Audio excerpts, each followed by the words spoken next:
From years of anxiety to warrior and mentor, Bradley Robinson created the Anxiety Project to help you end your anxiety naturally. Let's mold the new you and let's end anxiety together. Hello, everyone. Welcome back to the Anxiety Project podcast. Welcome to the community. On episode 279, we're diving into setbacks, failure. These naturally occur when you step outside of your comfort zone, when you are met with the top tier of your tolerance and you're trying to push beyond that tier. You are going to meet that resistance. You are going to experience a setback. And, a setback is, what that means is, you establish some sort of goal and aim in your life. And so the step back means that you've stepped back from obtaining that goal. You've stepped off the path. But have you really stepped off the path? Or did you just come to realize that the setback is the place where you just don't want to be? And it's this acknowledgement of this place where you don't want to be.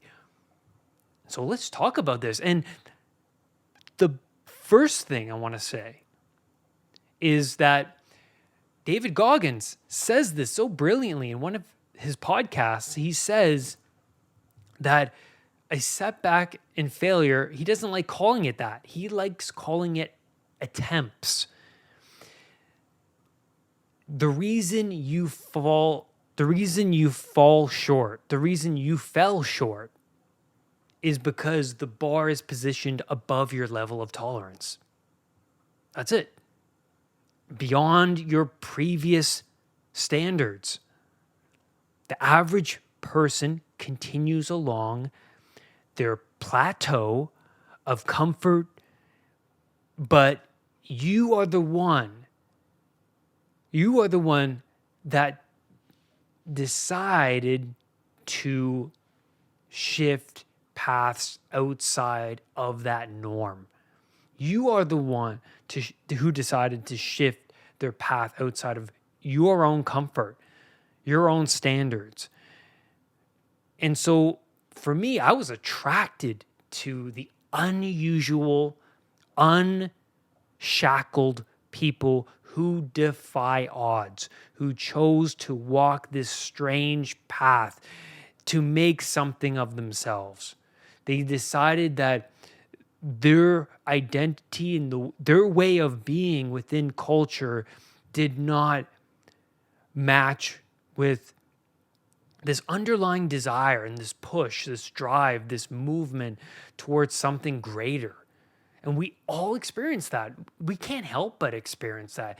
It's like the burning bush in the Exodus story. It just calls forth and something speaks to you. It glimmers in the distance.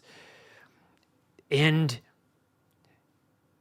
we're attracted to these unusual people. It makes sense. But when you begin to walk this path of the unusual, you're going to get hit with all sorts of walls. You're going to question your path. You're going to fall short of the ideal. But it's all part of this. The first layer of your awakened self is this curiosity phase, being curious, trying to sink your teeth into something you just don't understand, the studying of people that call forth more from within, your potential. Now, I remember back in the day, I stumbled upon Wim Hof, and something about his energy. He's marching to the beat of his own drummer. He decided to detach culture and sacrifice the cultural narrative. And the way he talked, the way he describes his journey, the adventure that he put forth for himself attracted me. I wanted to go on this adventure. I was looking for that adventure in drugs, alcohol, pornography, and attention and fame, money. I was looking for that. but I fell short all the time. The adventure really is when you go out of your comfort zone and you get scarred, you get bruised. And it's the humility of that. It's this decision to not walk the path culture really wants from you.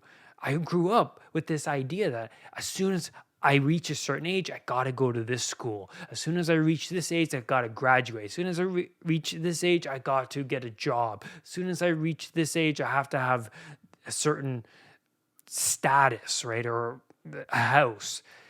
But then I realized when I was suffering at my deepest that what I needed most was to actually detach myself from the narrative. The narrative culture was telling me, and the narrative within my own head. The narrative I was telling myself. I needed to focus on me, on myself. I needed to rekindle this drive, but it's not just that. I needed to reinvent myself completely. And so this first layer of your awakened self is being curious, being humble, studying people who bring forth some sort of, curiosity, who bring forth that intrigue, and, you have to, and that's because you have to step outside of what you already know to find those people. That's the thing. And until I was searching this on YouTube, I was just searching up random, silly, funny videos that I just liked in music videos. But until I was suffering, I was looking up, how do you solve suffering? And then you meet extraordinary people. And so you have to observe, you have to listen, you have to become a student to these people. The difference between those that stick to something and those that don't is their willingness to burn away parts of their identity they know is impeding on their development. What's most important is growth. Growth is your ability to tolerate the chaotic elements of existence, tolerating stress, developing ways to handle that. Because when somebody gets stressed by a whole host of things that happen in their life, what happens is their body gets depleted emotionally. It's like they run on backup power and they have a hard time computing things like reading, doing their work, dealing with family matters, because they're so drained, because their stress system is on 24/7. So it makes sense that you're not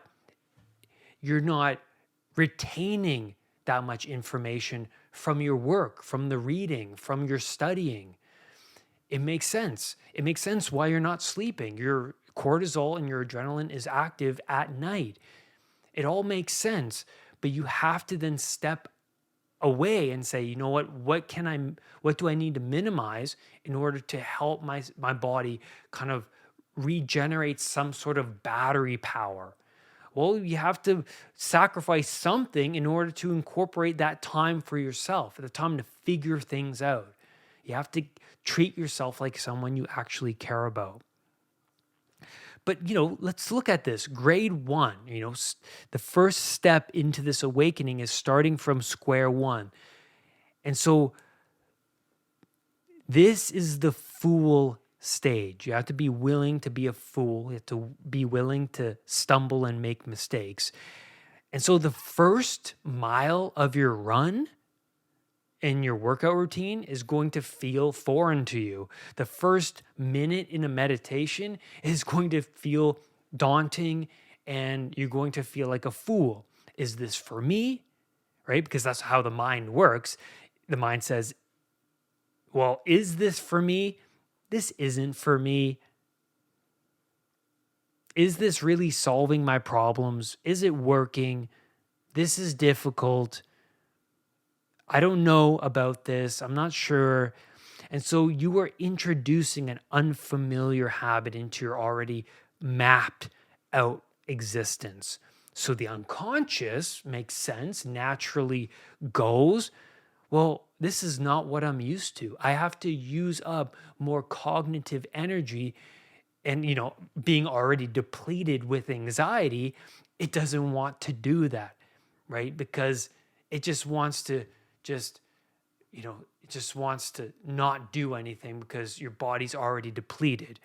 But here's the thing, in order to recharge, you're going to have to sit with yourself. You're going to have to learn to calm down and activate the parasympathetic nervous system, which is your rest and digest system.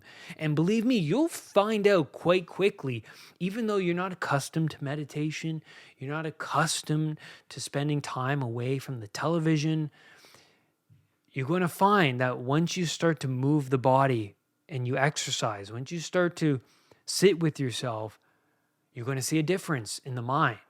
The mind is going to be like, you know what? I'm starting to see something here. I'm starting to see a other side of the coin.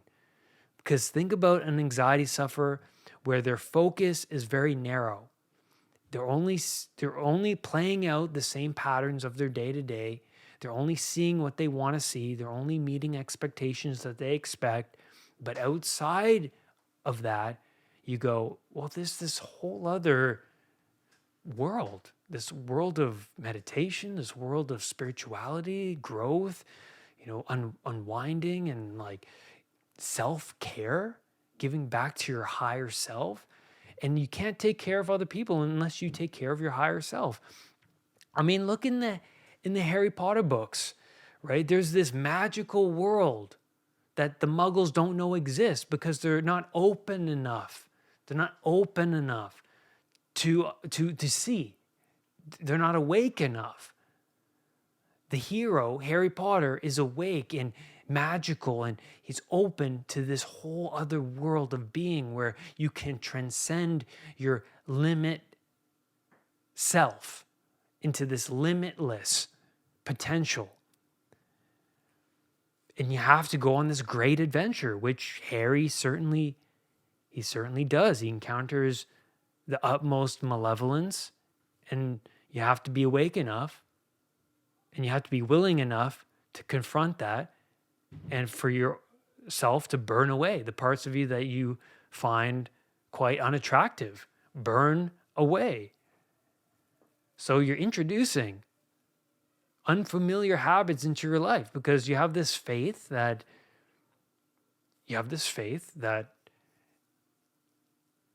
what's in the unknown is what's required to be better.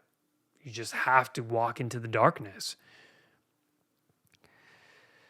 But to make a new habit a part of your life is repetition. So how do you want to be in your life? Have an idea and follow people, learn from people. That's square one. How did you solve this problem of anxiety? How did you solve this problem of mental depletion, stress, worry, being so damn hard on myself? How did you solve it? And so you will slip back into your old ways once you start to tread along this path because there's so much of you that has already built up a certain pattern. And so when you think, well, I'm going to introduce this pattern, hey, January 1st, right? I'm going to go to the gym. And then you see yourself go to the gym one day and then you don't go for the next 2 weeks, right? It's like you fall back into comfort because these things are difficult. You have to stretch yourself. But that's how it is. But this is useful by slipping back. It's useful because you can then observe what life is like again without the meditation, without the strict diet or the exercise. And then this typically drives the person to want to jump back into the habit. I mean, once you go into the magical world, you come back to the muggle world and you're like, man, How did I even tolerate this world before? I got to go back to the magic world. I'm going to do whatever I can to get back there. So steering off the path strengthens your faith in what you're doing and what you need to do. It strengthens your faith of the path you steered off of. A setback is a great realization of where you want to be, where you want to remain in your life. Was the cheat meal worth it? The bar with the friends until 2 a.m. worth it? Was the cigarette worth it? Was the day of Netflix worth it? Was the pornography worth it? And hey, for me, I had to experience all of these setbacks. It took me a long time to recover from my pornography addiction. It took me a long time to unwind and separate myself from caffeine, things like smoking marijuana, things like hanging around negative friends, things like negative self-talk. It takes a while to challenge these certain ways of being. But once you get a taste of the other side of the habit you're attempting to break, that you have more control over these habits than you think. You just can't go back to the old routine without it having it haunt you. That you can be more. The fact that you wanted to shift gears in the first place tells you something about yourself. And this means something to you. So it means something. Take it seriously. And it's such a damn tragedy. And it's a disgrace to ignore this call of your potential. It'll haunt you. I remember the first time I came across this young man, my age, talking about pornography recovery. This was long ago. This was years ago, before I even considered this. And I stumbled upon this video, and he was talking about how he's gone 500 days without pornography. And I couldn't believe it. It was baffling to me. And I laughed at this guy, but it haunted me. It stuck in my brain like a damn seed, and it sprouted into something because I kept thinking about this guy. And it starts with laughter, and it starts with mocking. It starts with resistance. But then there's something about this, the fact that he could do something I can't. It's like this challenge. It's like he managed to move beyond. It's this idea that someone can do something difficult, that he's challenging the norms, because my norm was pornography, the norm of society and culture, the male archetype I was looking up to at the time was this sex-driven, alcohol-driven, party-driven male figure. That was my normal. And then this guy on YouTube defied that norm, challenged the norm, shook up that norm, went toe-to-toe with that norm. And I was like, so there's this other side. I don't have to live by these means, these principles, but there's this path over here. And a lot of people don't like to see the other side of it. They want to stick to one path, but there's more than that. There's a path over here. What about that one? Are you going to acknowledge that? So that's part of the division in our culture today, is people want to stay in their lane, and they don't want to acknowledge and challenge the lane that they're in. They're like, this is my lane, and if you criticize it, I'm going to laugh and mock and yell at you and cancel you. So look to the side. Look to the side. And so once you get a taste of the other side of the habits you're attempting to break, they haunt you. They haunt you, man. And this is the second layer of your awakened self, the stepping out of what's familiar, having a vision of who you'd like to be and making that clear to you every single day. I remember I wrote out a contract to myself saying, I want to recover from anxiety in 3 months and I'll do whatever it takes. And I signed it and I stuck it to my wall. And every day I woke up, I saw that contract that I'm in this new phase of my life, a new chapter. And it felt good. It felt good because it felt like, you know what, I actually have control over this, that, things are changing, because the fact that I'm suffering every day is like, well, nothing's changing. The suffering and the pain is there. But the fact that things are changing, that I'm not going to settle, it actually gave me a lot of fuel. And so when you go down this path, you'll experience 2 steps forward and then 1 step back. But it is amazing how much your life changes when you make a 5% change every day.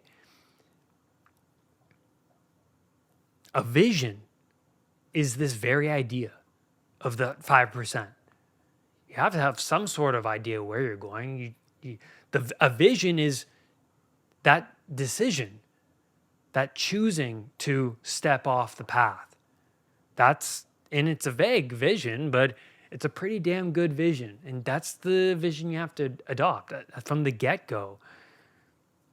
And to take a step back, it means you've already been stepping forward. That's the thing. Because you're aware that you stepped back means that you've been stepping forward. And that's great. So acknowledge that. So when you feel guilty and when you feel ashamed for the step back, look towards the distance traversed up to this point. How far have you come? Like, did you go one day without doing the habit you're trying to break? Man, what an improvement. Because you've been doing it every day. Now you did it one day. That's an incredible improvement. You've just stepped so far into this direction. Compare yourself to the you before the first step. What were you like? And so the adventure always consists of scarring. When you step outside of comfort voluntarily with curiosity, you become the forager for new information, and the brain rewires itself. New circuits form. In a world where comfort is all too easy, step outside, and then in the darkness you learn to find your way. Then you can be the guiding light for other people who then decide to take that leap out into the darkness. And that's where I'm going to leave you today on this podcast episode. Thank you, everyone, for being a supporter and being a listener. Make sure you rate and review this podcast on Spotify. I'd really appreciate it. I ask you from the bottom of my heart to do so that I can get out into the public sphere, because I know so many people today are suffering. Anxiety is on the rise. Please go over to the YouTube channel. I post videos there weekly. Become a member of this community. Share your comments. Read other people's stories of success down this path of recovery. It's no easy thing to do, but it's the greatest adventure of my life. I never dreamed of being a coach when I was younger. I was in the film industry in my 20s. This is what I wanted to do that. But then it brought me here because I saw within myself that potential blossom. I was always a failure. I'll tell you something. I was always a failure. I had no self-respect for myself. I couldn't believe I could stick to anything in my life. And so when I saw myself, stepping towards things that was making me uneasy, and survive panic attacks, and, contend with the evil demonic forces within me, I saw that I had more control over this, that if I just stumble forth on this path, then I could be a lot more. I could, who knows who I could be and what I could be in the future. I remember sitting in a coffee shop and deciding to do a podcast. I was thinking, man, if one person listens, that'll be great. But what I really want to do is, share my experience, because I feel like I discovered a whole new magical world on the other side of this anxiety. But I also want to challenge myself to growth. And if I do a podcast every week, that means I have to sit down and write out a podcast and think about things deeply and read books and try and incorporate that information into my podcast. And so if I do a podcast weekly, then I'm stretching myself every week. And that's what I wanted to do. I could become a better speaker. I could become a better thinker. And if you listen to my old podcast from the beginning, you can tell the difference. Like, this is what I just wanted to do. I just wanted to grow. I just wanted to see what would happen if I can just read a book a week. Well, not a week, but if I could just work through a book, like a few pages every day, if I can just discipline myself, who knows? And that was my idea, just to read a little bit. I wasn't shooting for the moon. I was just thinking a little bit of reading here, maybe just sitting with myself here, writing some notes down, listening to some podcasts, listening to some people, mentors. And it just grew from there. It grew from these little seeds just being planted. That's all it was. Square one, watching a video and thinking, man, what if? What if? That's it. That's really where it starts. That's the first layer. And that layer grows into this amazing sculpture. So what else are you going to do with your life other than this? Is there anything else worth doing?